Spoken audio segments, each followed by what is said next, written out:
안녕하세요. 대북권의 공견입니다.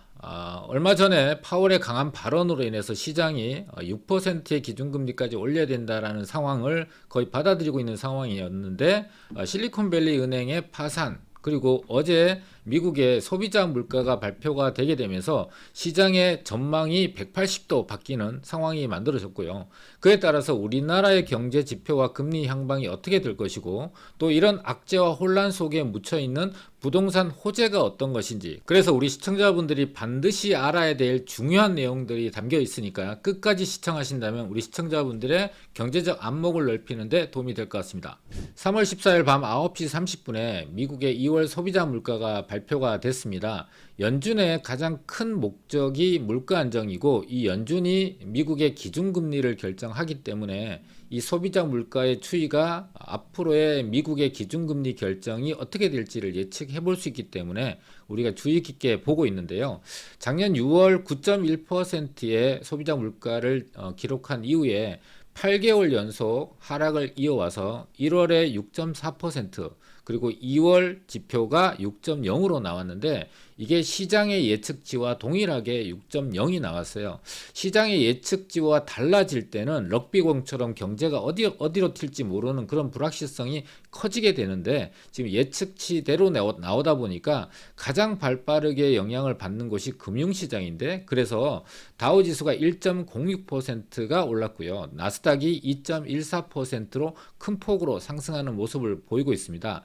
자, 이 소비자 물가가 발표되는 다음 날, 그러니까 오늘 영상이 올라가는 밤 9시 30분에 생산자 물가가 발표가 됩니다. 지금 보면은 이 22시 30분으로 표시가 되어 있는데, 미국은 지금 현재 썸머타임이 적용되다 보니까 1시간 앞당겨서 우리나라 시간으로 9시 30분에 이 생산자 물가가 발표될 예정입니다. 자, 오늘 밤에 발표되는 이 생산자 물가가 왜 중요하냐면은 다음 달에 발표되는 3월 소비자 물가를 예측할 수 있는 중요한 데이터이기 때문입니다. 지금 시장에서는 5.4% 정도의 생산자 물가를 예측하고 있거든요. 자, 그러면은 소비자 물가와 생산자 물가가 어떤 연관관계가 있는지를 보게 되면 1월에 소비자 물가가 6.4%였을 때 1월에 생산자 물가는 6.0이었습니다. 그러면 1월의 생산자 물가는 2월에 영향을 주게 되겠죠. 그래서 이번에 발표된 2월 소비자 물가가 6.0이 나오게 된 거예요. 그러면은 오늘 밤에 발표되는 2월 생산자 물가는 지금 예측대로 나온다면 5.4%가 나오고, 이 생산자 물가는 다음 달에 발표되는 3월 소비자 물가가 5%대로 안착을 할 것이다 라는 걸 우리 시청자분도 예측을 해볼 수가 있는 겁니다. 그래서 8개월 연속 이렇게 소비자 물가 하락 추세가 이어지다 보니까 미국에서는 조금 성급한 금리 인하 전망이 나오고 있습니다. 최근에 이 실리콘밸리 은행의 파산 사태가 있었고, 미국 정부가 발빠르게 예금자 보호를 해줬고, 또 2월 지표인 물가 상승세 둔화 지표가 나오다 보니까 빠르면은 6월부터 금리 인하가 이루어질 수 있다는 전망이 나오는데, 제가 볼 때는 이건 조금 성급하다. 만약에 이 전제 조건이 필요해요. 이 소비자 물가가 계속해서 하락 추세를 이어간다면 저는 4분기 정도의 이 금리 인하가 얘기가 나오거나 또는 실현된 가능성이 점점 높아진다라고 볼 수가 있습니다. 자, 그리고 지금 현재 시점에서 더욱 더 중요하고 코앞으로 다가와 있는 다음 주에 미국의 금리 인상이 어떻게 될지가 훨씬 더 중요하잖아요. 시장의 전망을 좀 모아보면은요, 최근에 있었던 실리콘밸리 은행 파산 이전과 이후로 극명하게 바뀌는 모습을 보일 수가 있습니다. 이 실리콘밸리 은행 파산 이전에는 0.5 빅스텝을 해야 된다가 78.6%로 대세를 이뤘고 거의 확실하다라고 시장에서 전망을 했는데, 이 실리콘밸리 은행 파산 이후에는 0.25 베이비 스텝을 해야 된다가 74.5%로 완전히 역전이 됐고, 여기서도 주목해야 될 것은 동결해야 된다가 0%였는데 25.5%로 새롭게 등장을 했다라는 거예요. 자, 그러면은 미국의 금리 결정에 또 다른 영향을 주는 것이 미국의 국채 수익률의 흐름인데요. 현재 미국의 기준금리가 4.5%에서 4.75%로 형성이 돼 있거든요. 그런데 지금 현재 미국의 국채를 보게 되면은 2, 3, 5, 10년물의 모든 금리가 기준금리보다 낮게 형성이 돼 있고요. 특히나 장기적으로 기준금리가 어떤 향방 행방을 보일 것인가를 예측해 볼 수 있는 5년물과 10년물 같은 경우는 3%대 형성이 되어 있고요. 그리고 다음 주에 예정되어 있는 기준금리에 가장 큰 영향을 받는 것이 이 2년물 기준금리인데 현재 4.32%를 나타내고 있거든요. 얼마 전에 미국의 파월 의장이 굉장히 강한 발언을 해서 빅스텝을 시사했을 때, 그리고 시장에서 6%까지 기준금리가 올라간다라고 예측이 됐을 때 2년물 국채 금리가 5%가 넘었었거든요. 그런데 어제 2월 소비자 물가가 발표되고 나서 2년물 국채 금리가 4.3%까지 내려왔다라고 할 수 있고, 또 한 가지 중요한 지표는요. 국제 유가도 2월 소비자 물가 발표를 앞두고 하루 만에 큰 폭으로 4.6%가 하락을 해서 71달러까지 떨어졌는데 3개월 만에 최저치를 나타냈다고 합니다. 자, 이렇게 하루가 다르게 아침과 저녁이 다를 정도로 굉장히 경제 지표들이 많이 바뀌고 또 그에 따라 전망도 많이 바뀌고 있는 상황입니다. 또 이게 오히려 전화위복이 돼서 시장 상황에서 보면은 빅스텝에서 베이비 스텝으로 줄어들다 보니까 시장의 금리에 대한 불확실성도 낮아지고 있는 상황이거든요. 여러 가지 지표의 변화들이 숨가쁘게 돌아가고 있지만 결국은 0.5 빅스텝에서 0.25 베이비 스텝으로 전화위복이 되고 있는 상황이고, 또 최악은 지났다라는 인식들이 있는데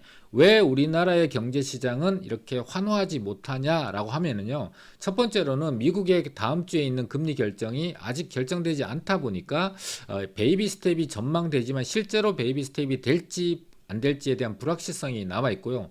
또 국내 문제로 국내 경제 지표들이 굉장히 불확실성이 커지고 있습니다. 실리콘밸리 은행 파산 사태 이후에 한국은행이 4월에 동결을 할까라는 전망과 더불어서 아니다, 금통위원들이 물가를 지켜봐야 된다라고 해서 추가 인상에 대한 시사를 하다 보니까 굉장히 혼란스러운 상황이 이어지고 있고 뚜렷한 방향성이 나오지 않고 있는 상황이고요. 또 한 가지는 경상수지가 이 사상 최대 적자를 내고 있습니다. 내용을 좀 보게 되면 1월에 경상수지가 사상 최대 적자 45.2억 달러를 기록을 했고요. 특히나 우리나라의 가장 주력 사업인 반도체가 41%로 대중국 수출이 35%로 뚝 떨어졌습니다. 그리고 올해 1월과 2월, 3월 초까지 70일 만에 작년에 나왔던 적자의 절반을 이미 달성을 하고 있다라는 굉장히 안 좋은 상황들이 이어지고 있다 보니까 지금 현재 국내 시장이 환호하는 그런 방향으로 반응을 보이고 있지 않다라고 할 수 있는데요. 그렇지만 이 국내 지표를 좀 보게 되면은 많은 악재 속에 묻혀있는 호재도 있다는 걸 알 수가 있는데요. 이 국내 소비자 물가 같은 경우가 작년 6월에 6.3%를 찍고 지금 현재 4.8%까지 내려와 있다 보니까 한국은행의 이창용 총재 같은 경우는 3월 이후에는 물가 상승률이 4.5% 이하로 내려갈 거다. 또 특별한 요건이 없다면 상반기 안에 이 물가가 3%대까지 하락하는 것도 가능하다라고 이제 전망이 나오고 있거든요.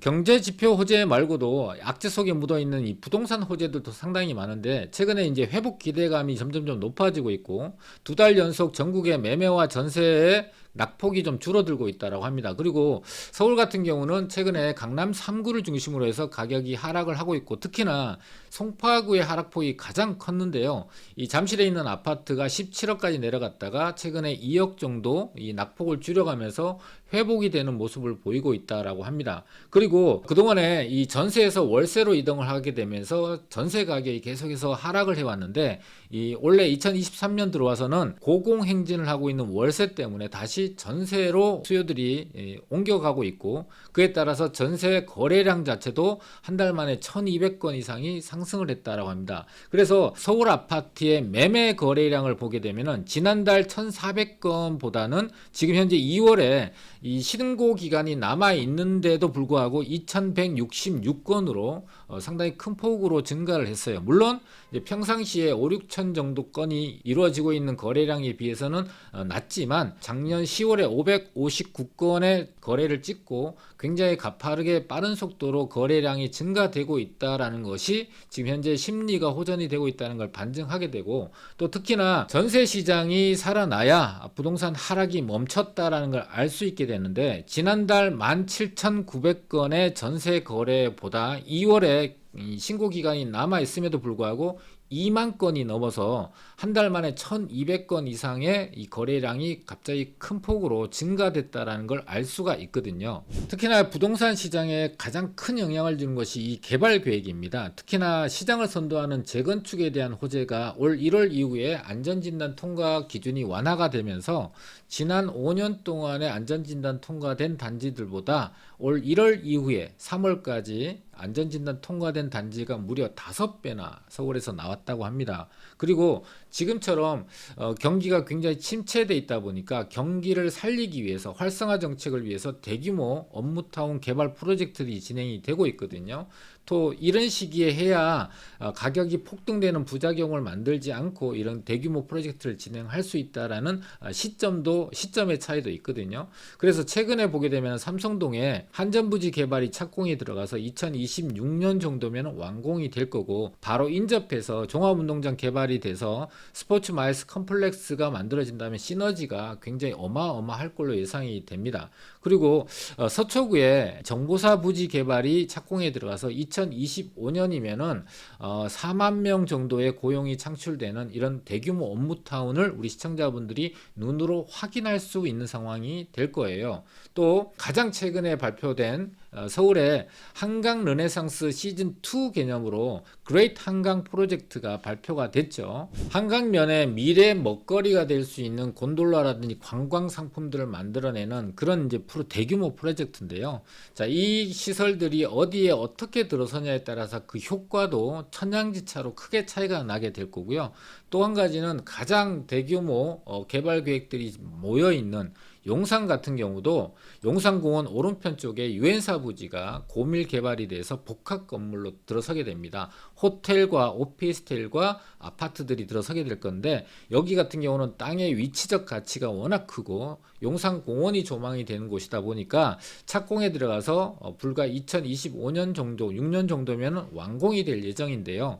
여기에 분양가가 무려 평당 1억이 넘는다고 합니다. 이제는 강남의 분양가와 어깨를 나란히 하고 오히려 능가될 수도 있다라는 평가를 받고 있습니다. 그리고 마지막으로 서울에서 가장 큰 업무타운 개발인 국제업무지구가 원래 도시개발구역으로 지정을 하고 실시계획을 만든 다음에 내년에 기반시설 공사 착공이 들어가는 걸 우리 시청자분들이 이제는 볼 수가 있는 상황이 될 거예요. 그렇게 되면은 이 국제업무지구가 된다 안 된다에 대한 불확실성이 말끔히 해소가 되고, 이 큰 호재가 일파만파 용산구와 더불어서 그 주변 지역까지 영향을 주게 될 거라는 겁니다. 자, 오늘은 미국의 2월 소비자 물가 발표와 오늘 오후에 있을 생산자 물가 발표 내용과 우리나라의 경제 상황, 그리고 부동산 시장의 악재 속에 묻어있는 호재들까지 봤습니다. 자, 이렇게 악재와 호재가 혼재되어 있고 오랫동안 악재에 노출되다 보니까 악재라는 뉴스에는 민감하게 반응을 하고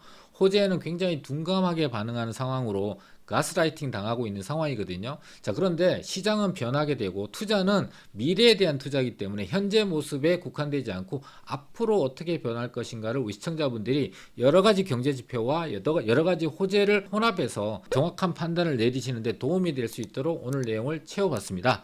자, 오늘 영상은 여기서 마치도록 하겠습니다.